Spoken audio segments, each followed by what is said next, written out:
بيكم، اشوفكم بخير، اشوف الجماعه دول بخير، اشوف المنتخب ده بخير يا حضرات. مع السلامه، مع الف سلامه، والقلب مش داعيلك. المنتخب ده اللي عمل الحركه دي اعتراضا على علم الريمبو خرج، لسه خارج حالا.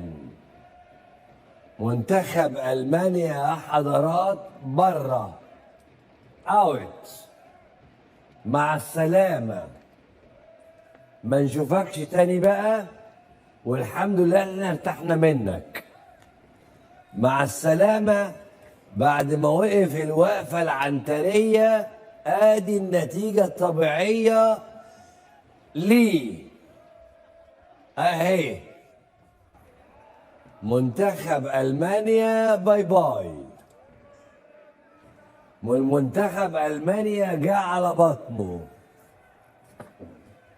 ده قائد المنتخب الالماني بعد نهايه مباراتهم النهارده وخروجهم. ده الوضع الطبيعي، الوضع الطبيعي للحاجه الساقعه. انا مش هتكلم اكتر من كده. اسكت يا لساني على رايها.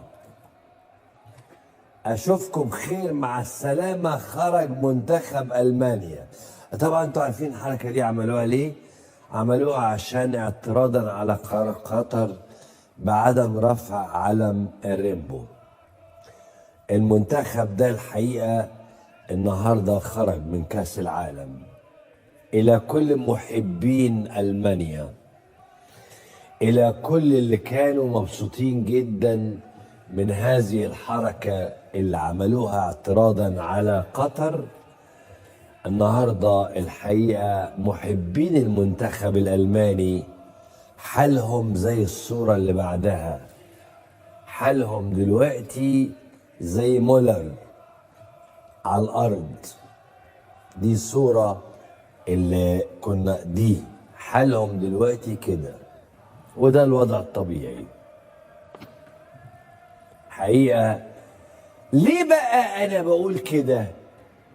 لأنه منتخب ألمانيا كان ناوي يعمل حاجة غريبة. الأول في الافتتاح عمل الحركة دي، ماشي؟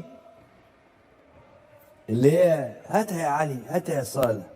الأول عملوا كده، وقال لك كمان لو فزنا بالكاس مش هنحتفل في قطر. اهو فلك يواصل انتقاد قطر: اذا حققنا كأس العالم لن نحتفل به هناك. ده كان قبل ما يروح في 24 سبتمبر. فلك اللي هو مدرب المانيا قال اذا، والنبي فول سكرين كده عشان الناس المبسوطه: إذا حققنا كأس العالم لن نحتفل به هناك. كانت النتيجة الطبيعية، الصورة بقى اللي على الأرض، أنا عاجبني اللي على بطنه دي. كان النتيجة بقى إنه من دور التمهيدي جم على بطنهم. لا التانية أحلى. من التمهيدي بره، يعني دي نتيجة طبيعية. لا خدوا الكاس ولا حتى كملوا الدور ال16. باي باي. حد يقومه بقى، اقول له كفايه كده.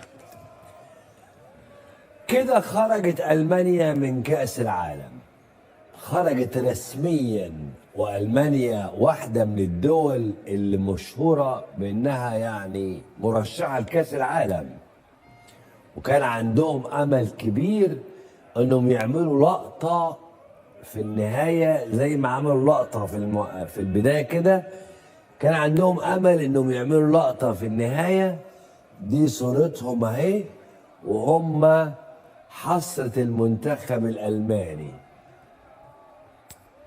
انا كان نفسي بس لو املك ان احنا نشغل لهم الاغنيه الشهيره من المسلسل الاذاعي ريا وسكينه، حسرة عليها يا حسرة عليها، حسرة عليها كده يعني. اه والله، بس طبعا حقوق الملكيه الفكريه تمنع. انا شخصيا فرحان، انا فرحان بخروج المنتخب الالماني. اسمحوا لي يا حضرات اقول لكم ان انا اسعد واحد بخروج منتخب المانيا. انت جاي تلعب كوره ولا جاي تشتغل ايه؟ جاي تلعب كوره، العب كوره. انت جاي تلعب ايه؟ اهو لاول مره في تاريخ كاس العالم المانيا تغادر دور المجموعات مرتين متتاليتين، في روسيا وفي قطر.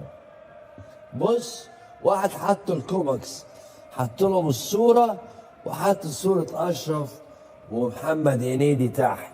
كوماكس حلو قوي، اللي هم كانت قرع الحركة بتاعتكم دي. يعني انتوا جايين تلعبوا كورة ولا جايين تعملوا ايه؟ ما تفكروا في الكورة. تفاعل كبير هيحصل من بكرة ومن دلوقتي، بداية من دلوقتي لبكرة، مع خروج المنتخب. إذا شاء القدر وشاء الله إن إحنا النهاردة نلاقي خبرين سعداء، خبرين جامدين جدا. خبر صعود المغرب وتصدرها الحقيقة للمجموعة بتاعتها وصعودها لدور 16. اما يعني بالليل اللي هو دلوقتي خروج منتخب المانيا. والله وانت كمان اهو وزيرة الداخلية الانجليزية، ان شاء الله نحتفل بيك انت. الالمانية، سوري، دي وزيرة الداخلية الالمانية اللي جت واخترقت القوانين القطرية عشان ترتدي شارة المجتمع LBTG+. يا حضرات، أنا أعلن احتفالي النهاردة بصعود المغرب وخروج ألمانيا.